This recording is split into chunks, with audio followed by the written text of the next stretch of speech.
رسول خدا بیان کرتے ہیں کہ 3 دوست عبادت کے لیے جو ہے وہ غار میں گئے اور غار میں عبادت کرتے رہے۔ اچانک سے تھوڑا سا طوفان زلزلہ ٹائپ کا آیا، پتھر گرا، غار کا دروازہ بند ہو گیا۔ اب یہ تینوں اندر پھنس گئے۔ اب انہوں نے کہا پروردگار ہم سے کوئی غلطی ہو گئی ہے، ہم سے گناہ ہو گیا جس کی وجہ سے اب ہمیں تو باہر نکال۔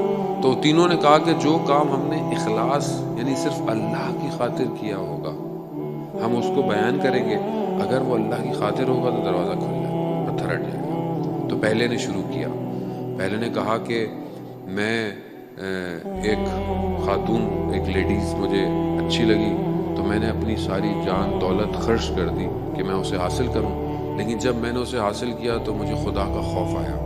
میں نے کہا پروردگار تیری خاطر میں یہ گناہ نہیں کروں گا کہ میں تجھ سے دور ہو جاؤں گا، اگر یہ کام میرا پروردگار تیری خاطر تھا تو مجھے نجات دے۔ تو تھوڑا سا پتھر غار سے ہٹا۔ پھر دوسرے نے کہا کہ میری کشاورزی کی یعنی میری کھیتی باڑی زمین ہے، اس میں لوگ کام کرتے تھے، تو میں نے ایک دن سب کو جو کام کیا ان کو میں نے آدھا دھرم جو دیا، وہ جو گولڈ سلور کا سکہ تھا وہ دیا۔ ایک شخص نے کہا کہ میں نے زیادہ کام کیا ہے، میرا جو اجر ہونا چاہیے وہ پورا سکہ ہوگا، تو میں نے اسے فی الحال نہیں دیا یا اس کو دینے لگا تو وہ چھوڑ کے چلا گیا، ناراض ہو کے چلا گیا۔ پھر میں نے اس ایک دھرم کو اپنے کاموں میں لگایا اور اس سے میں نے اور کام کیے اور چیزیں کی۔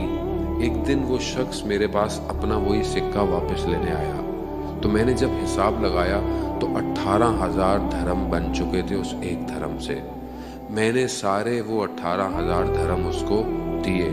پروردگار یہ سب میں نے تیری خاطر کیا۔ تو کہا پتھر تھوڑا سا اور ہٹا، تھوڑی سی روشنی آئی مگر ہم باہر نہیں نکل سکتے تھے۔ پھر تیسرے نے کہا کہ پروردگار میں نے جو ہے وہ جو بھی کام کیا وہ یہ تھا کہ میں ایک دن میرے ماں باپ سو رہے تھے اور میں ان کی خدمت میں کچھ کھانا لے کر پہنچا، لیکن میں نے کہا کہ یہ سو رہے ہیں، اگر میں زمین پہ رکھوں گا تو کہیں کوئی سانپ یا کوئی جانور اس کھانے کے چکر میں ان کو ڈس نہ لے، اور ان کو بھی میں اٹھانا نہیں چاہتا تھا، تو یہ کھانا لے کر میں کھڑا رہا جب تک وہ نہیں اٹھے۔ پروردگار میں نے یہ کام خالص تیری خاطر کیا تھا۔